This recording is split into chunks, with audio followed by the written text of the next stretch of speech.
del general Lázaro Cárdenas, y Astoria Tristan la Constitución.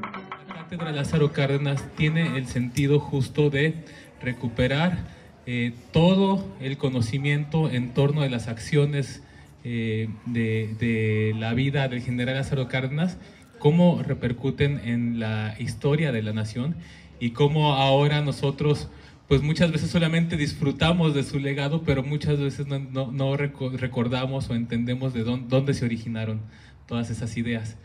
En ese sentido, tengo el gusto de presentarles en esta ocasión la tercera conferencia magistral que se intitula Las artes plásticas en los 30, en la década de 1930, y ¿quién mejor para ofrecer esta cátedra que el doctor Antonio Saborit? Él es el director actual del Museo Nacional de Antropología e Historia, un pues gran estudioso de la historia, un gran amante de las comunidades, de los pueblos indígenas, de la historia de México, y pues un generoso amigo que aceptó este día venir a ofrecer esta charla para el deleite de todos. Entonces, sin más preámbulo, abro en este momento la tercera conferencia magistral de la Cátedra Lázaro Cárdenas y le cedo la palabra al doctor Antonio Saborit. Bienvenido.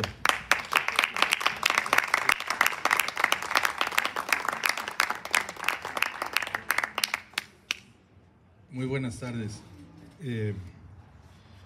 Yo creo que voy a hablar algo más que artes plásticas. Si bien las artes plásticas son de enorme relevancia en los 930, y sobre todo creo que voy a tratar de ofrecer ponerles una mesa lo más amplia posible para disfrutar un tanto mejor todas y cada una de las manifestaciones culturales que señalaron esa década. Me da muchísimo gusto estar aquí. Voy a tratar de que la exposición sea tan relajada como me estoy sintiendo, y los invitaría a, si por ahí digo algo que dispare una pregunta, pues háganla, porque a lo mejor les hace daño si la guardan. Entonces, empiezo con una anécdota. Me puse mientras preparaba mis notas que dejé deliberadamente allá en mi carro, mientras preparaba mis notas para esta conferencia, me puse a revisar montones de cosas. Entre ellas, la historia mínima que publicó el Colegio de México de la cultura en México en el siglo XX de Carlos Monsiváis. Es una obra que tiene su miga, porque su primera versión está en el tomo 4 de la Historia General de México, que publicó el Colegio de México en los años 70, y cierra precisamente el último volumen, una larga crónica de la cultura en México en el 20.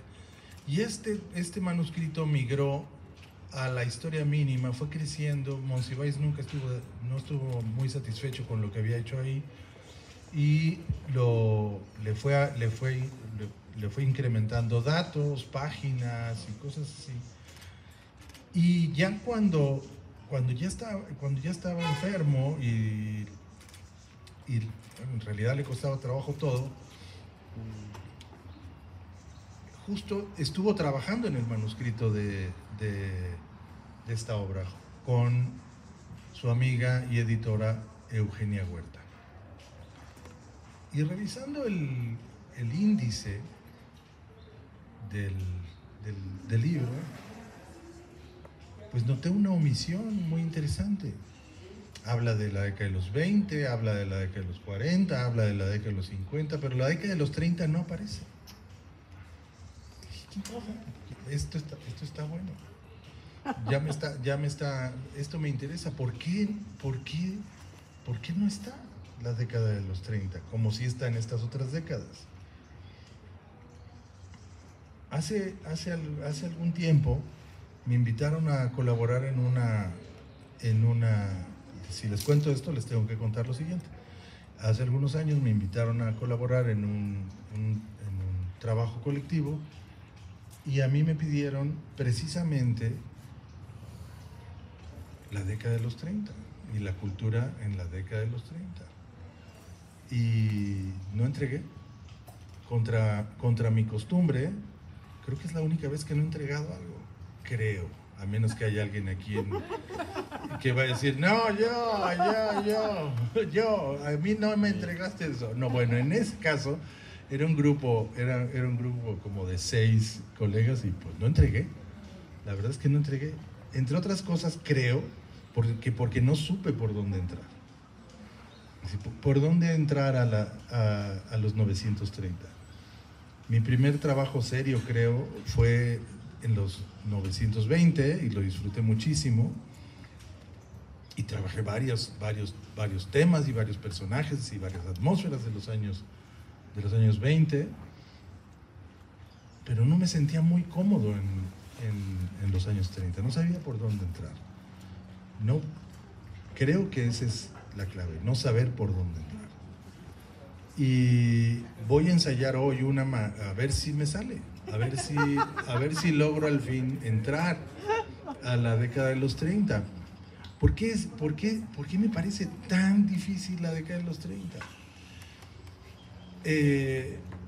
Bueno, creo que un elemento central tiene que ver con Cuernavaca y se llama Alfonso Reyes. Alfonso Reyes escribió un ensayo autobiográfico muy interesante, muy importante, que ha fijado un relato para muchos en el pasado inmediato. En realidad, pasado inmediato, publicado en 1939. En realidad, este ensayo tuvo su primera versión se llamó Nosotros, se publicó fuera de México en 1914, no, un poquito antes, luego en la revista Nosotros, y en él plantea algo que va a conservar en el pasado inmediato. Es muy sencillo lo que plantea ahí, que él y su generación hicieron una revolución cultural antes de la Revolución Mexicana, que ellos se anticiparon, ellos, los muchachos que hicieron la revista Sabia Moderna, ellos, los que hicieron el Ateneo de la Juventud, que luego se llamó el Ateneo de México, plantearon una revolución antes de Madero, antes de 1910. Una revolución que tenía que ver con el ámbito estético y que implicaba una postura política. Esto lo va a repetir les repito, en el 39. En una década, si las hay, verdaderamente agitada por esa palabra revolución en todos los aspectos. ¿Cómo hacer convivir esta versión de la precoz revolución de las letras con un ambiente cargado precisamente de revolución y revolución mexicana? Entonces, creo que elaborando mis notas dije, pues es que por aquí podría avanzar. Después de Nosotros, el siguiente corte de caja lo hizo Manuel Gómez Morín con su ensayo 1915. vuelve a plantear algo muy semejante es otra generación. Él habla de su propia generación en 1915 y a la vez que se distingue de la generación del Ateneo, comparte montones de cosas o plantea que ellos comparten un montón de cosas con ellos, entre otras cosas porque su maestro de filosofía proviene del mismo grupo, Antonio Caso. Entonces, ¿qué hace el Ateneo? Por cierto, entre las cosas que enumera Alfonso Reyes, está desde luego la reivindicación de Gabino Barreda, que había sido tronado, destripado, sacado, extraído de su ámbito por los jóvenes porfiristas. Alega Alfonso Reyes que ellos fueron los primeros en tomar las calles en defensa de un credo estético, y alega además que fueron los primeros en defender una educación popular. Esto creo que es de lo más relevante. El tema de la educación y el asunto de lo popular. 1915, en la imaginación de Manuel Gómez Morín, no era lo que conocemos nosotros. En realidad era una colección de libros que se había planteado con su amigo Francisco Icaza, que publicaría la editorial Cultura, serie a la cual invitarían una serie de autores, como su profesor Vasconcelos, a quien detestó 1915, por cierto, como Diego Rivera, como Caso, como varios más. Y el único libro que salió de esta colección, el único que sobrevivió, fue este retrato generacional de 1915, que es de lo más interesante, otra vez, en términos de una postura que tiene que ver con la vida cultural de ese país revolucionado. 1915, estamos hablando del año del hambre, estamos hablando de la mitad del ciclo armado. El siguiente corte lo va a hacer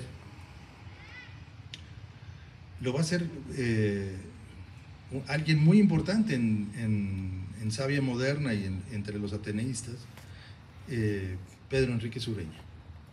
Pedro Enrique Sureña se había ido a Nueva York, estaba malviviendo allá, corrigiendo textos, según cuenta el joven Salomón de la Selva, y luego su amigo Vasconcelos lo llama a la Universidad Nacional para hacerse cargo del Departamento de Intercambios Universitarios, y mal llega él a la universidad, Vasconcelos pasa a la Secretaría de Educación Pública y se lleva a Pedro Enrique Sureña, y lo que habían ensayado a un nivel micro los ateneístas, Vasconcelos desde la Secretaría de Educación Pública se propone plantearlo en términos nacionales.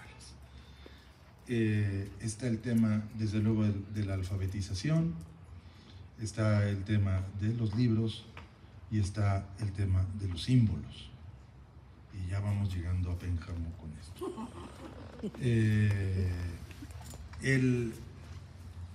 Estamos en el centenario del muralismo. Bueno, el que cree en esto es él. Por cierto que no se llama muralismo. El muralismo será un nombre que va a venir décadas después. Se llaman decoraciones. Se trata de decorar los espacios de los edificios públicos. No es otra cosa. No vamos a hacer muralismo, no. Vamos a decorar espacios públicos. Esto viene de mucho tiempo atrás. Crecimos leyendo cosas en torno a que el analfabetismo del pueblo mexicano requería pinturas murales para aprender la historia. esto es absurdo. Yo nunca he visto peregrinaciones por la Secretaría de Educación Pública de analfabetas enterándose de la historia patria. No, jamás. Lo que sí he visto desde el triunfo de la independencia, a principios del siglo XIX, que primero se borraron del espacio público los símbolos de nobleza aristocrática, que también paulatinamente desaparecieron las señales de religiosidad, sobre todo en los espacios públicos. Y esto cobra un ímpetu mucho más poderoso hacia el final del siglo XIX, de donde esta decoración que viene en los 920 está en deuda con esta corriente que venía haciendo de los espacios públicos públicos.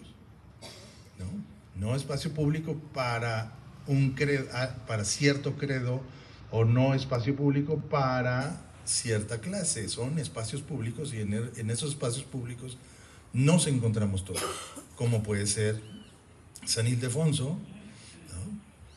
Como puede ser el flamante nuevo edificio en aquel momento de la Secretaría de Educación Pública, como puede ser también el interior de un lugar como Sanborns, donde Orozco dejó algo. Bueno, Vasconcelos cree en esto y entiende perfectamente que quienes pueden trabajar con los símbolos son precisamente los pintores, y deja que ellos hagan lo que saben hacer y lo que mejor pueden hacer. Le preocupa particularmente el caso de Diego Rivera, porque viene recomendado por, otra vez, Alfonso Reyes.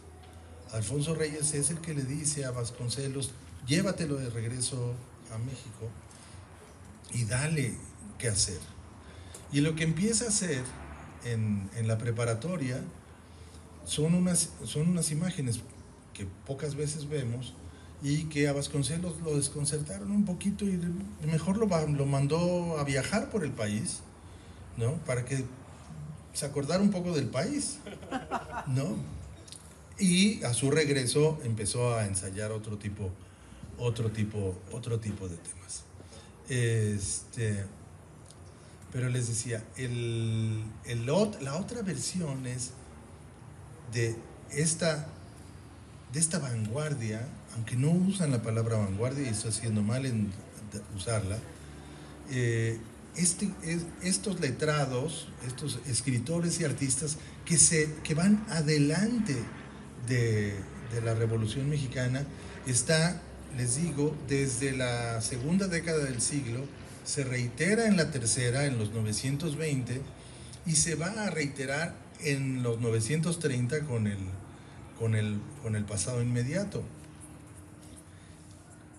Para entonces habrán sucedido algunos, ahora sí, movimientos de vanguardia, como el estridentismo, que decía Cardoso y Aragón que era un futurismo para pobres, pero no deja de ser una vanguardia.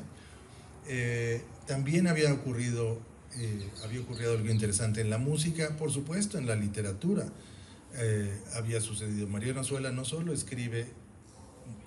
aborda temas revolucionarios, su escritura es revolucionaria y nadie lo entiende. Se publica en 1915 la primera versión de Los de Abajo, y no será sino hasta la década de los 20 cuando nos empecemos a preguntar: de toda esta lucha armada no hubo nada que quedara por escrito.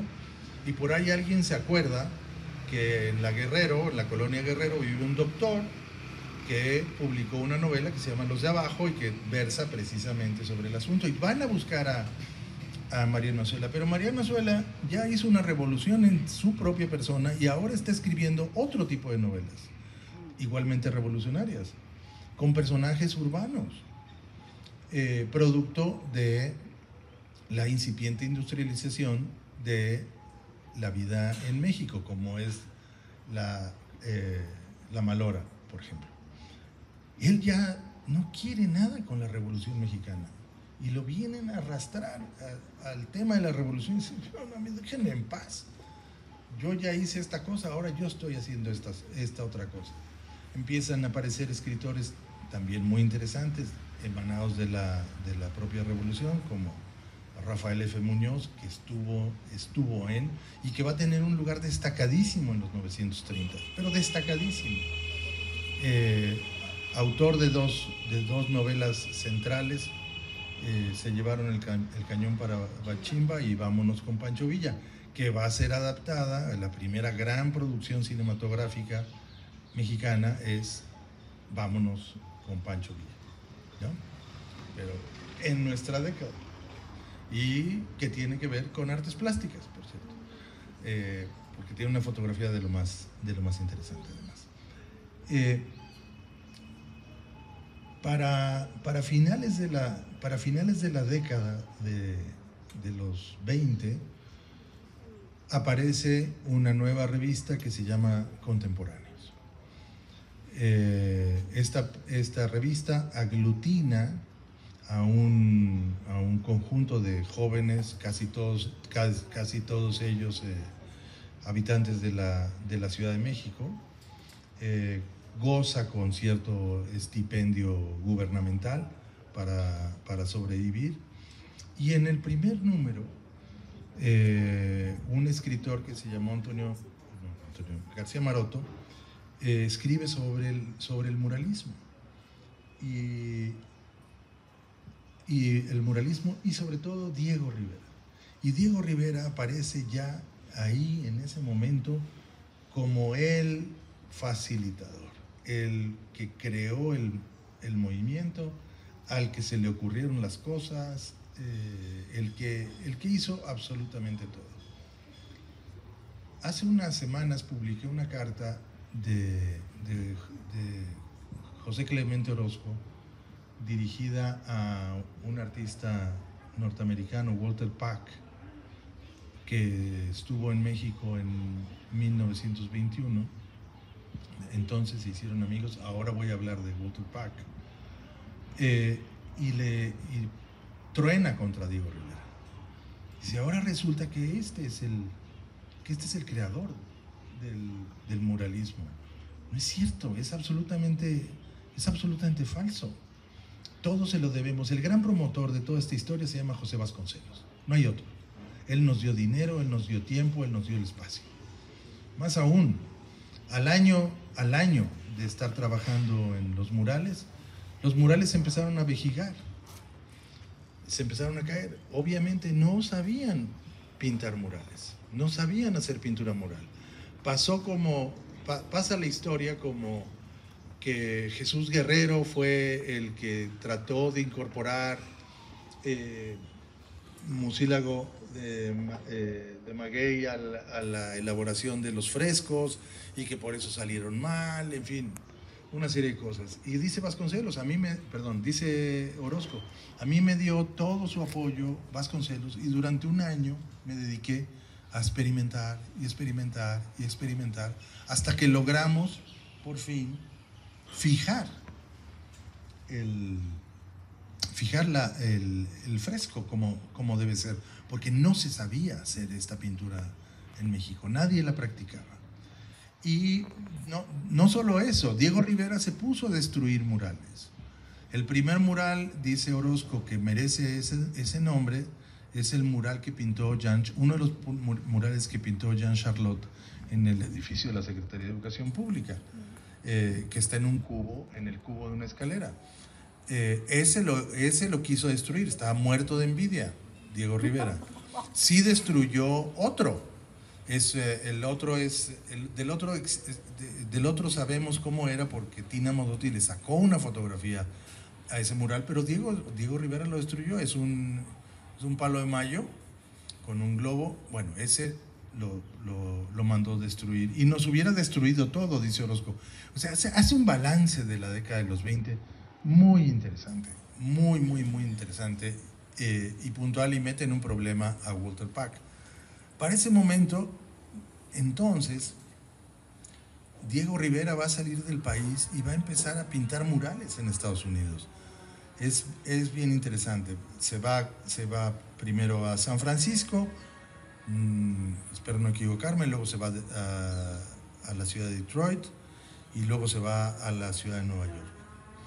En los tres realiza distintos murales. Es muy importante el paso por San Francisco, porque en San Francisco ya hay un grupo de admiradores de esta pintura mexicana y conocen a Diego Rivera, y es la gran oportunidad de ellos para trabajar con él, cerca de él, y aprenderle absolutamente todo. El primero de los murales que pinta está en el edificio de la Bolsa de San Francisco, en la entrada al restaurante, en el piso número 12. Pinta un mural para un espacio público que movieron maravillosamente antes de la pandemia al Museo de Bellas Artes de San Francisco. Esto fue para una exposición panamericana o internacional, muy, muy interesante. Ahora ya está en el museo y se puede ver ahí. Y ellos pintaron la Torre Coit. La Torre Coit fue la única torre que resistió el terremoto de principios del siglo XX en San Francisco. Está en lo alto de una colina. Bueno, todos los alumnos de Diego Rivera pintaron todos los muros del interior de la Torre Coit, aprendiendo de Diego Rivera. Orozco también está en Estados Unidos haciendo pintura mural. Es decir, no se puede hablar de escuela, aunque todo el mundo lo hace. Los pintores mexicanos están haciendo escuela con este tipo de pinturas. No por nada, diría más adelante Luis Cardoso de Aragón, que la pintura mural es la gran aportación de México al arte en el siglo XX. ¿Y dónde y cuándo se realiza todo esto? Pues precisamente lo mejor empieza en los 20, en 1922, como se está celebrando en San Ildefonso, pero lo mejor quizá esté en la década de los 30.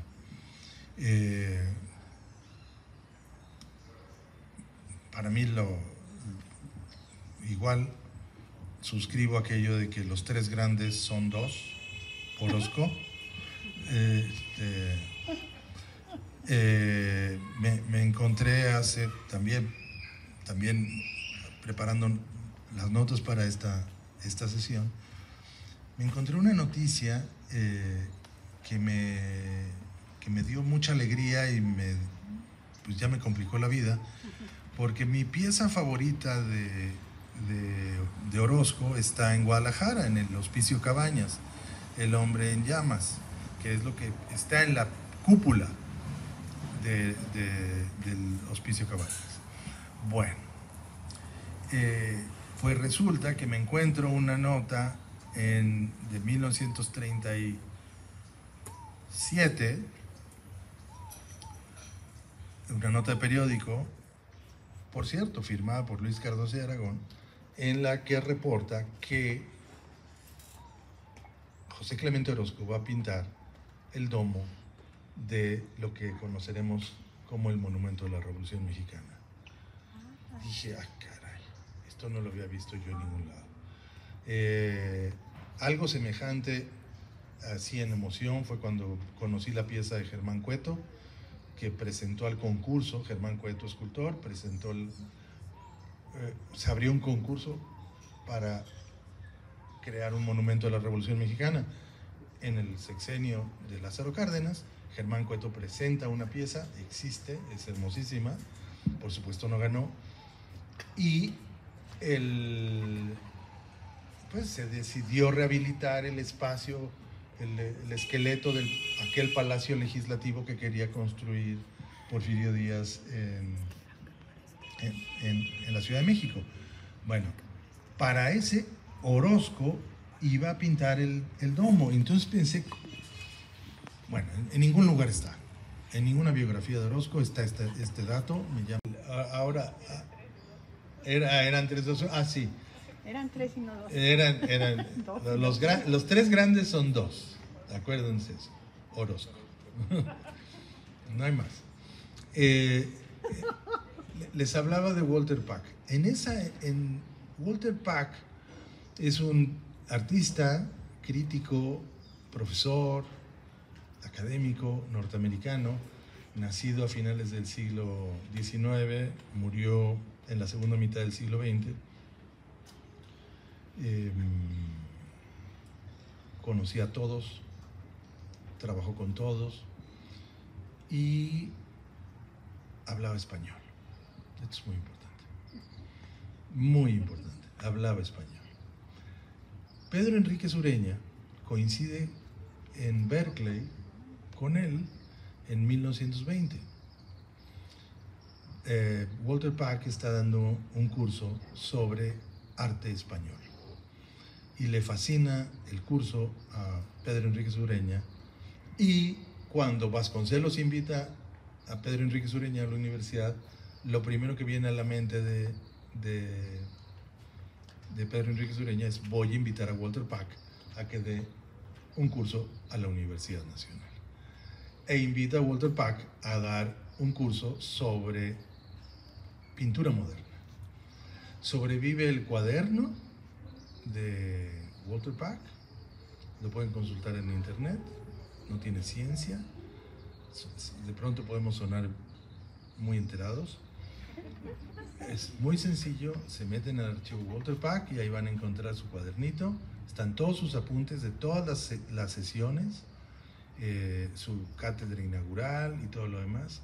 Empieza con Delacroix y termina con Duchamp, su amigo Duchamp. 1921. Ahora sí, creo saber cómo, cuándo y por qué el arte moderno llegó a México. Además, traía transparencias. O sea, no solo fue verbo como ahora mismo, aquí, ¿no? Traía transparencias y pudieron ver lo que les estaba narrando Walter Pack. Uno de los, en sus memorias cuenta que uno de los asistentes asiduos a su cátedra fue Orozco. Se apareció también alguna vez Rivera, vieron que tenían amigos comunes, pero lo más importante es que Orozco estuvo todo el tiempo ahí y no sabemos cuánta gente más. Las clases eran en la Academia de San Carlos. El Museo Nacional estaba a unos cuantos metros de ahí, sobre la calle de Moneda, en el costado norte del Palacio Nacional. Y Walter Pack no sale del Salón de Monolitos. Descubre el arte prehispánico, lo que ahora llamamos arte prehispánico, y no sale de ahí, se vuelve loco, absolutamente loco. Y escribe un largo ensayo que se llama Los grandes artistas de América. ¿Y quiénes son los grandes artistas de América? Y pone piezas del Museo Nacional, ¿no? Y se preguntarán, ¿por qué pongo esto? Porque estos son los más grandes artistas de América, los indígenas de América. Empieza con Walter Pack, o Walter Pack sintetiza un interés en lo americano y en lo indígena que va a continuar a lo largo de los 20, pero no solo de los 20, de los 30, acusadamente en el sexenio de Lázaro Cárdenas, y a lo largo del siglo hasta llegar con un personaje donde se corta una secuencia que se llama Miguel Covarrubias. Miguel Covarrubias es amigo de Walter Pack, se conocen en ese momento, y Covarrubias, la última obra de Covarrubias, son 3 volúmenes, de los cuales publicados existen 2. El águila, el jaguar y la serpiente, el arte indígena de América, y hay un 3er volumen que nunca se llegó a publicar. Sol Arguedas, quien tradujo los libros que les acabo de decir, sostiene que sí existe el 3er volumen que nunca se llegó a publicar. Ha de aparecer, ¿De qué va? De contemplar el continente americano y justipreciar a la población indígena de América. Es bien interesante. En el momento en que la eugenesia está de moda en Europa, en el momento en que el nacionalsocialismo toma el poder en Alemania y se empieza a hablar de estas ternezas de la raza aria, de este lado del continente hay todo un vuelco hacia la población indígena, no solo de México, sino del continente americano. Esto va a tener una repercusión enorme, y por fortuna ya voy llegando al final, si no me podría seguir mucho tiempo, una repercusión enorme en ese nuevo campo que se llama antropología, y sobre todo en la imaginación antropológica y en la imaginación histórica del siglo XX. ¿Y dónde empieza dónde empieza todo? ¿En qué caldero se empieza a cocinar todo esto? Precisamente es en el periodo presidencial de Lázaro Cárdenas. ¿Por qué él se lo propuso? No, porque hacia allá confluyen todas las líneas. Es decir, aquello que había empezado con este grupo de escritores y artistas en torno a la educación popular, se ve potenciado de una manera brutal. Se me olvida, se me olvida hasta aquí, pero no lo voy a hacer, mencionar a Narciso Bassols. Narciso Bassols, al inicio de los 930, es el gran impulsor de las escuelas rurales. Lo va a continuar Lázaro Cárdenas, pero empieza ahí. Es bien interesante el tema de estas escuelas. Para los historiadores hay un libro muy importante que se llama La conquista espiritual de la Nueva España. Es la tesis doctoral de un sujeto que se llama Robert Ricard, francés.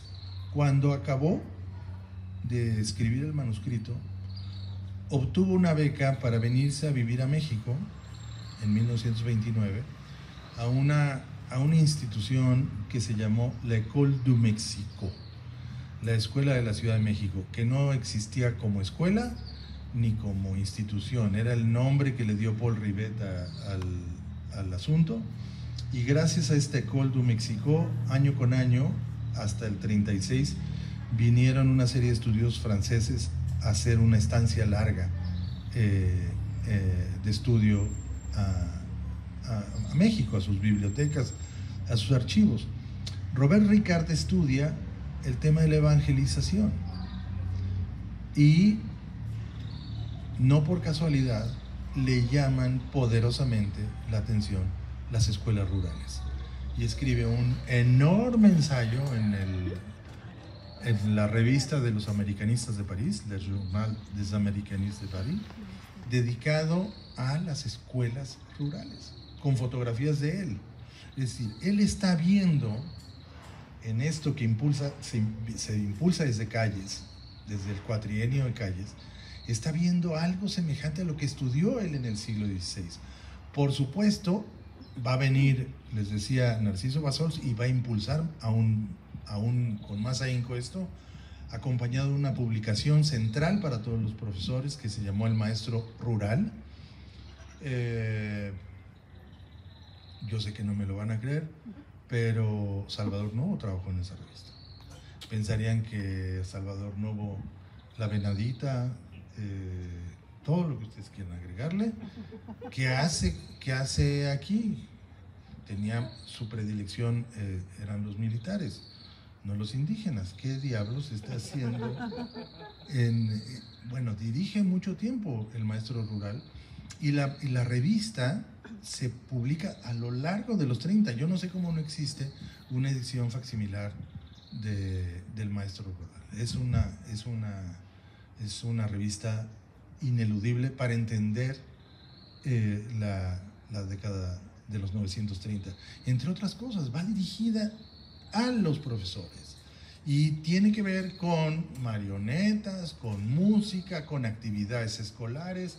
Es la manera de tener a los profesores en constante actualización, en constante movimiento, incitándolos a pensar nuevos temas, nuevas estrategias en su quehacer. Aparece de pronto un señor Isidro Burgos por ahí, y no puede ser. O sea, todos lo conocimos como nombre de una escuela. Aparece el nombre.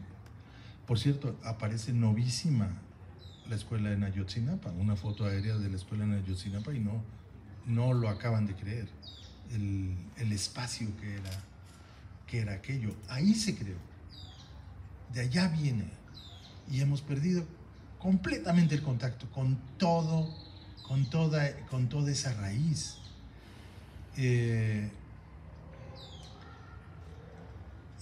Conviven junto con las expresiones públicas, desde luego, expresiones que se dan en el cuenco de una palma, o sea, en el interior de espacios más reducidos. A nadie le importa, desde luego, la poesía de Carlos Pellicer, y sin embargo Carlos Pellicer sigue escribiendo poesía. A nadie le importa la poesía de Salvador, no, sigue escribiendo poesía. En fin, no son excluyentes. El teatro cobra un lugar, se le da al teatro un lugar importantísimo.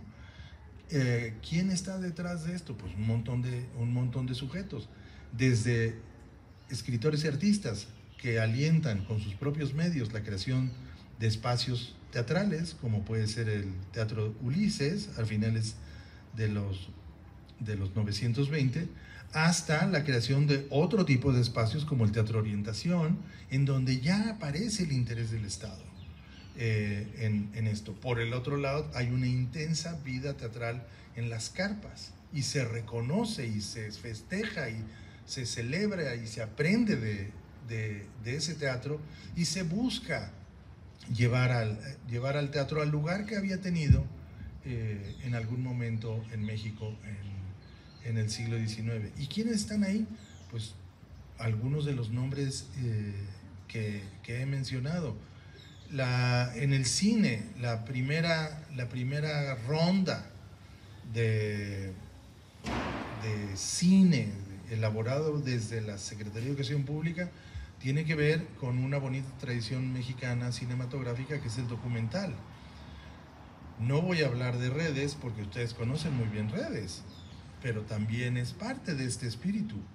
En ella colabora la Secretaría de Educación Pública como coproductor de esta película, pero a la vez va a surgir una beta en la incipiente industria mexicana que tiene que ver con lo rural, ¿no? Lo rural, ese espacio que no acabamos de entender, porque no sabemos decir si son campesinos o son indígenas, ¿no?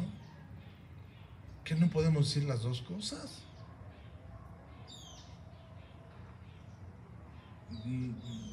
Tenemos que desaprender un chorro de cosas que nos enseñaron en la escuela todo el tiempo. Bueno, todo esto forma parte de la complejidad de las atmósferas culturales en el periodo presidencial de Lázaro Cárdenas. Están ahí al final todos estos vestigios, todos estos libros de poemas, novelas, murales, pintura de caballete, música. Es el gran momento de revueltas, ¿no? También Chávez está dando guerra ahí. Y hay otros muy interesantes que vienen de más adentro del siglo XIX, como Ponce, y escritores como Tablada, que se ha transformado a sí mismo de una manera radical en sus actividades como poeta, y se ha puesto al frente de muchos, ¿no? Dejó de ser un poeta maldito de finales del siglo XIX para convertirse en un poeta de vanguardia, un escritor probadísimo y además declarado por sus pares cuando tenía más de 50 años el poeta más joven de México, es decir, el más atrevido, el más osado. Espérenme, tengo mi apuntador aquí, me quedan 35 segundos. Entonces, dicho todo lo anterior, yo creo que por eso, por la dificultad de trenzar todas estas historias, fue que pues no cumplí cuando debía haber cumplido con un ensayo sobre los 930, y muy probablemente Monsiváis se haya enfrentado a algo semejante, probablemente con mucha mayor información. Volví a leer un libro de Luis González y González que se llama Los días del general Cárdenas, y logra trenzar maravillosamente. Hace una crónica puntual del sexenio de Lázaro Cárdenas y logra trenzar muy bien aquello que sucedía en el ámbito de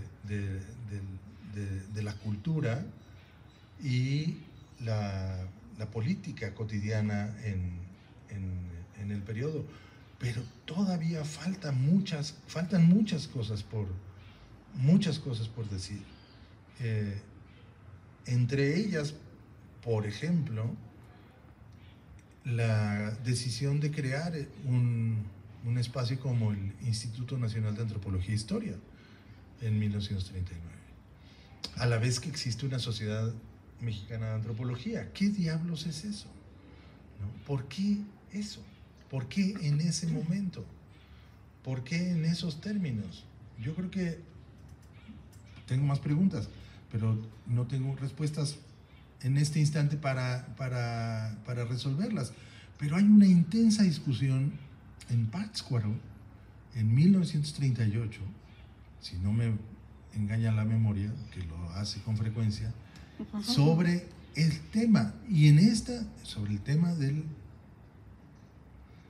me choca la palabra, indigenismo, y en ella participan no solo mexicanos, antropólogos mexicanos, sino de toda América. Es bien interesante el asunto. Creo que esto es parte de lo que les puedo contar en este espacio de tiempo sobre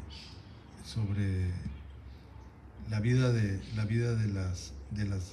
la cultura en general en el periodo presidencial de Lázaro Cárdenas.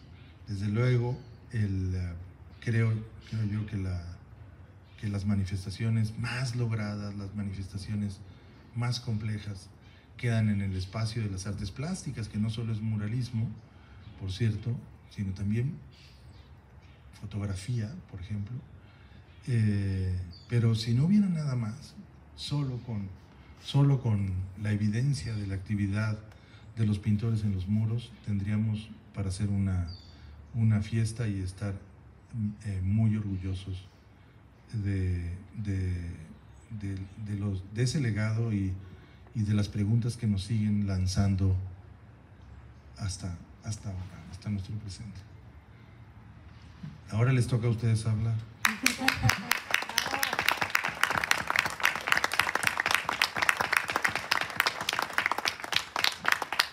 Entonces, si alguien del público tiene algún comentario o alguna pregunta, es el momento para hacerla. Allá atrás, ¿me ayudas, Jorge, por favor? Acá hay otro micrófono. Gracias.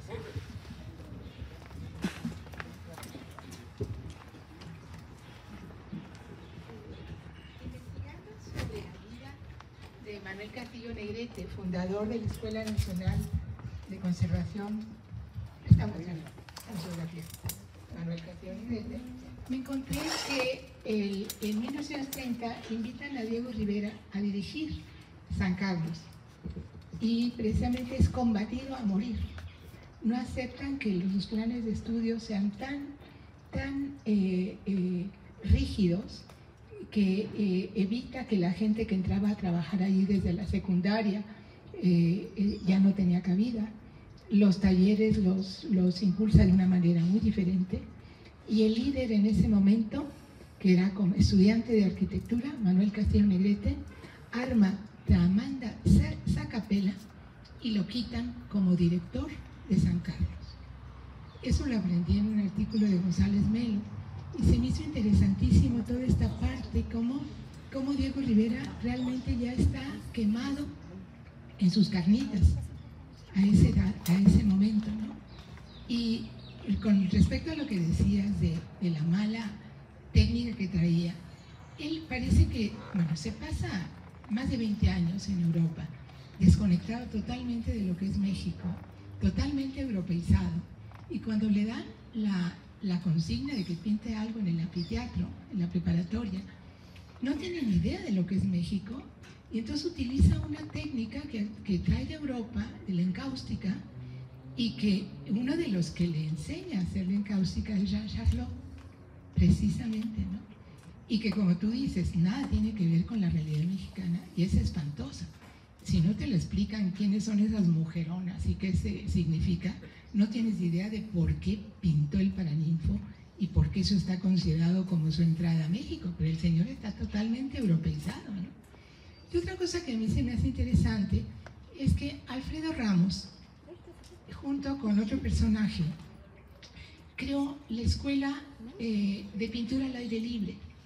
Y yo creo que es importante porque después de ese grupo de pintores en que entra Siqueiros también, que es combatido por Orozco, y Atl no muy bien, pero bueno, hay toda una generación de artistas que van a ser muy importantes, que van a fundar años después los talleres de pintura, escultura y tallado, y va a dar la formación de la Esmeralda.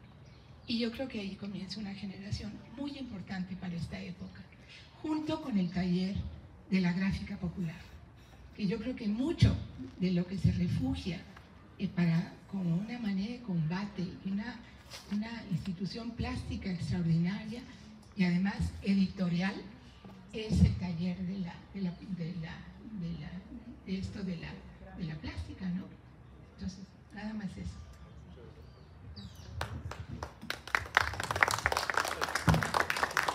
Muchísimas gracias. Sí, el tema para aprovechar lo que acabas de decir es justo.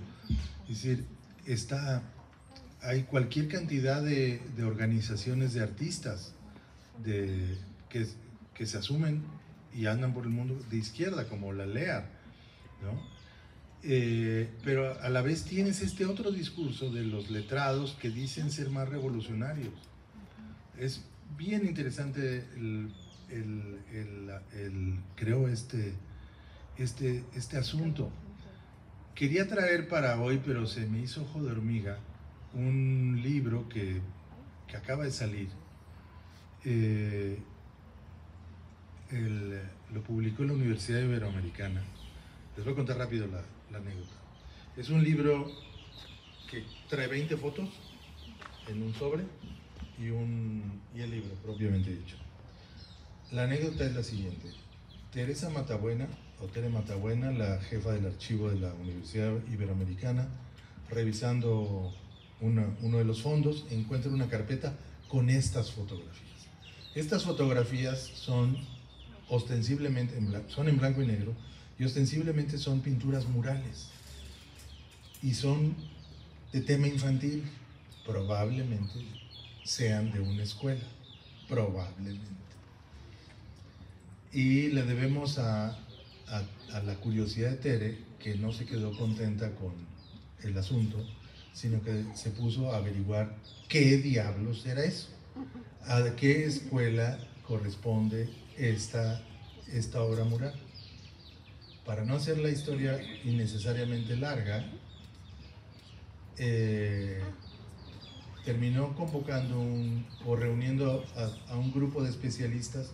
Localizaron la escuela se llamaba Plutarco Elías Calles, está en Municipio Libre y Tlalpan, hoy se llama Carlos Aguirre. Bueno, el arquitecto se llamó Juan O'Gorman, y un grupo de 4 pintores que formaban otro de estos grupos, entre ellos el celebradísimo jovencito Máximo Pacheco, pintaron toda la escuela. Y los murales están bajo 7 capas de pintura. Ya los empezaron con ayuda del Cencropam, empezaron a retirar la pintura. Yo nunca había oído hablar del grupo que consolidan ellos los 4 pintores que están involucrados en esta historia. Jesús Guerrero Galván es uno de ellos, otro es Máximo Pacheco, y desde luego no me voy a acordar de los otros 2. Máximo Pacheco ya había pintado otra escuela en 1927. Lo sé porque le sacaron fotos de él pintando esta escuela en la revista Mexican Folkways. Era un jovencito, pero adolescente, tendría 16 años. Había sido ayudante de Diego Rivera y pronto destacó. Bueno, todavía tenemos que sacar todas estas cosas de ahí. Le dije a un amigo y colega que vive ahí en la Portales, le digo, a ver, ahí te voy a contar una historia, tú que estás orgulloso de tu barrio, ¿a qué no te sabes esta? Y entonces, no puede ser, pero es que ya la escuela no se ve, me explicó en las condiciones en las que actualmente está la escuela. Y luego hablé con Tere Matabuena y le dije que no podía creer lo que había hecho y que la felicitaba, y me dijo, no sabes lo que fue presentar este libro en la escuela, ¿no? Donde ya se han empezado a retirar las 7 manos de pintura para recuperar estas pinturas murales. Creo que como esta anécdota de la pintura mural, hay muchos episodios más que están ahí esperándonos para sacarlos y conectarlos con su momento, con el taller de la gráfica popular, con la LEAR, con la revista Crisol, con todo lo que haya que conectar estas cosas, porque había un impulso, ¿no? Se percibe un impulso, no necesariamente armónico, pero sí brutalmente entusiasta, y con una convicción que a veces nos falta, ¿no?, en el presente, y que con eso construyeron un espacio, insisto, que debemos todavía estudiar.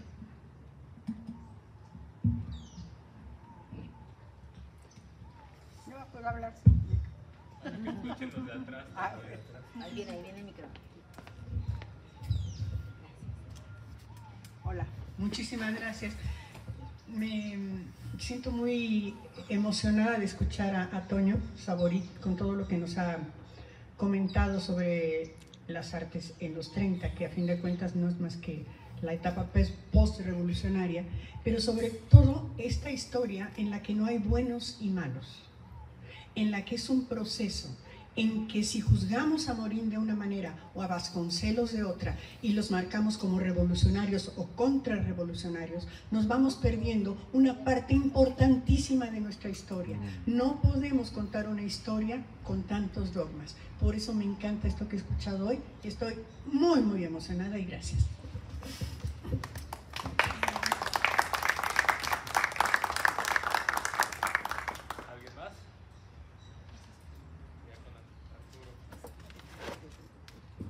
Hola, buenas tardes, gracias por la conferencia, muy interesante, muchos datos interesantes que no conocía.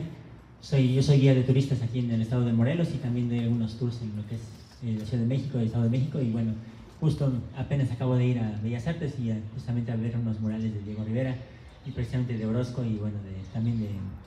Ay, se me olvidó su nombre, sí, de Orozco y de Siqueiros.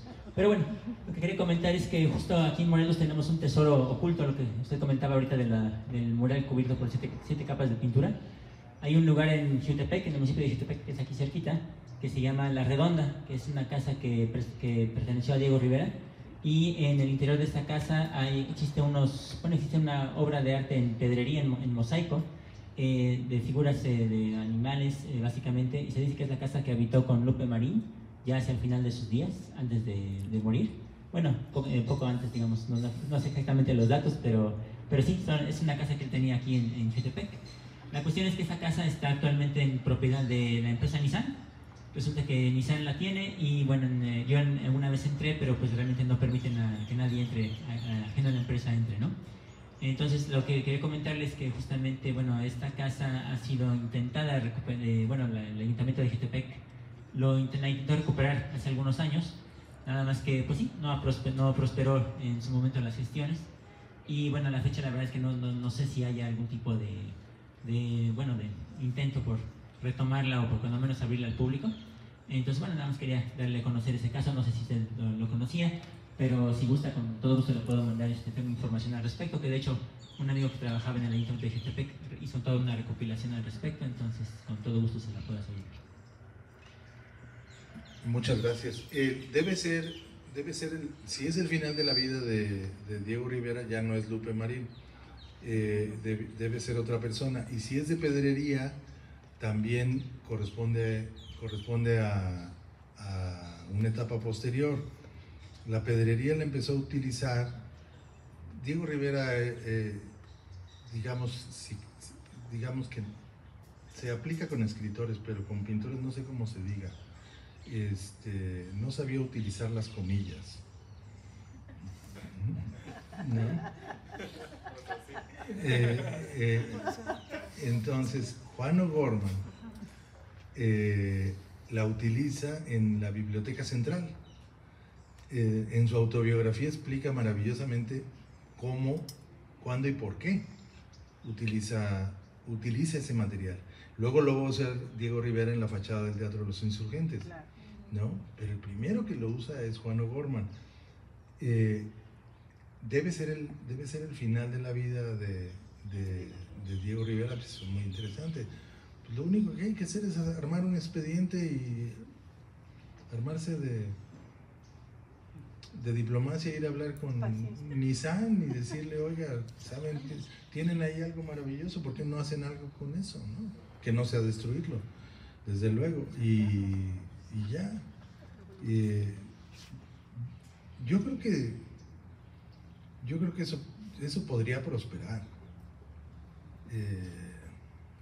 Generalmente somos como los no voy a contar un chiste ahora, pero sí el del chiste del que se le poncha la llanta en la carretera y que no trae gato. Por supuesto no voy a traer gato, dice, y abre la cajuela y no trae gato. Claro, ya sabía que no trae gato. Entonces, en busca del gato va pensando en este estado mental, ¿no? Hasta que toca en una puerta y el sujeto que le abre la puerta lo termina insultando sin decirle ni aguabá. Yo creo que si se arma un expediente en torno a la historia de ese predio, en qué tiempo vivió Diego Rivera ahí, bla, bla, bla, cosas que probablemente ignoren los actuales propietarios, se puede llegar a algún lugar, porque finalmente es un valor agregado, no es una mala noticia para el propietario actual. No, es buena. Mala porque lo tiene que cuidar. Una última participación allá con Arturo. Bueno, muchas gracias por los pedacitos de historia que nos da sobre esto que tiene que ver también con el cardenismo y con el arte. Yo quisiera preguntarle a usted si tiene datos. Tengo entendido que en los años 20 comienza o es la primera organización sindical de trabajadores de la pintura, y que incluso cuando están haciendo la decoración de ahí de San Ildefonso se da pues la primera huelga de trabajadores de la cultura. Si usted nos pudiera abundar de esto, trabajadores de la pintura, creo. Es bien interesante. Siqueiros cuenta en sus memorias, unas memorias que habría que editar nuevamente y hacerlo bien, aquellas que se llaman, me llamaban Coronelazo, no sé si lo tenga a la mano. Es buenísimo, no debe faltar entre sus libros. Él cuenta parte de la historia de esta organización sindical, pero todavía más interesante es que, esto creo que lo cuenta Cardoso y Aragón, es la única vez que la dirigencia del sindicato, de un sindicato, se transforma en la dirigencia de un partido. Ellos pasan automáticamente a dirigir el Partido Comunista. Es muy interesante, muy interesante. Y es la época del primer machete, que tenemos perdido el primer machete. Bueno, no sé si ustedes lo han visto, yo no lo he visto. Sé dónde está, pero no lo prestan. Y es el que dice Siqueiros, y luego lo menciona Orozco también en sus memorias, que lo hacía exclusivamente Orozco, prácticamente, y que era una publicación absolutamente revolucionaria. No revolucionaria por sus temas, sino por las locuras que se atrevió a hacer José Clemente Orozco ahí. Luego este machete va a pasar a ser el órgano del partido. Ahí ya José Clemente Orozco no tiene nada que ver. Este primer periodo es otro de esos documentos que deberíamos poder gozar en una magnífica edición facsimilar y que pudiera estar en todas las bibliotecas para disfrute de la gente interesada en estas cosas. Y sí, es esa organización. Y lo cuenta muy bien Siqueiros Me llamaban el Coronelazo. Lo fue a grabar. Hay dos memorias de Siqueiros. Una que hizo con José Natividad Rosales, que publicó por entregas en la revista Siempre, en las páginas sepias de la revista Siempre. Y la otra que hizo Julio Scherer, la de Me llamaban el Coronelazo. Tengo yo la edición de Diana. Haciendo coraje con esa edición, porque está editada con los pies, me acordé una vez que había una edición en Grijalvo, no sé, una reedición o reimpresión en Grijalvo. Esa no la conozco y a lo mejor le fue mejor al Coronelazo con Grijalvo que con Diana. Con Diana es fatal. Pero se consigue en librerías de viejos, fácil de encontrar, y ahí está esta parte de la historia del sindicato de ellos. Tengo entendido que el que encabeza esa huelga es el hermano menor de José Revueltas, que llegó tempranísimo por una afrenta que le hicieron y ya no le pagaban a él como trabajador de la pintura, y llegó tempranísimo ahí a lo que era la preparatoria, se metió con una bandera rojinegra, una botella de mezcal y su revólver en la otra mano, y dijo: el primero que rompa mi huelga me lo quiebro. Ese dato aparece de esa primer huelga de los trabajadores. Y Vasconcelos le reclama a Diego Rivera, porque él era el secretario general del sindicato, y le dice: ¿qué va a hacer usted con su sindicatito? Le dice José Vasconcelos. Dice: pues yo no voy a hacer nada, el que lo tiene que hacer es usted, porque usted pues es nuestro patrón y trabajamos 14, 16 horas y nos paga usted como peones de albañil. Entonces lo único que tiene que hacer usted es pagarle su salario y se va a levantar la huelga, porque había un enfrentamiento muy fuerte entre estos trabajadores de la pintura con los jóvenes estudiantes de bachillerato ahí, y entonces se daban los conflictos, y eso fue lo que detonó esa primer huelga loca, así digamos. de un solo hombre, indisciplinado incluso contra su mismo sindicato, que fue el hermano menor de Revueltas. Solo una acotación, el más chiquito era Pepe, José, este era Fermín. Fermín Revueltas, sí. Fermín Revueltas, pero muchas gracias por compartir esta historia, porque me permite usarla para decir, es que así está la década, llena de este tipo de historias increíbles. Mencionó lo de la pistola. La pistola no era... La pistola nos puede llamar la atención a nosotros ahora, pero Diego Rivera iba armado a pintar. Todos iban armados. Y bueno, quita un poco el aliento, o sea, armado en la prepa, o sea, todos estaban armados, en algún lugar lo cuentan, ¿no? Ahora no me voy a acordar, pero entonces no era ni el mezcal ni la pistola, me parecen fuera de lugar, con Fermín, ¿no? Lo que está fuera de lugar es el arrebato, eso sí, y está muy bien planteado, es alguien que se levanta por su cuenta y hace a un lado la línea sindical y a mí me pagan, ¿no? Y sí, tenía razón Diego Rivera, en un informe presidencial de Obregón, presume que salieron muy baratos los murales. Muy baratos, salieron baratos. Y miren nada más qué maravillas nos dejaron. Podemos seguir, de estas hay montones y hay que recuperarlas, pues. Son parte esencial de estos episodios. El presidente firmaba los nombramientos de los profesores de pintura. Imagínense ustedes. Yo he visto la credencial de Joaquín Clausel firmada por el presidente como profesor de pintura. ¿Se imaginan eso? Que todo pasara por la presidencia.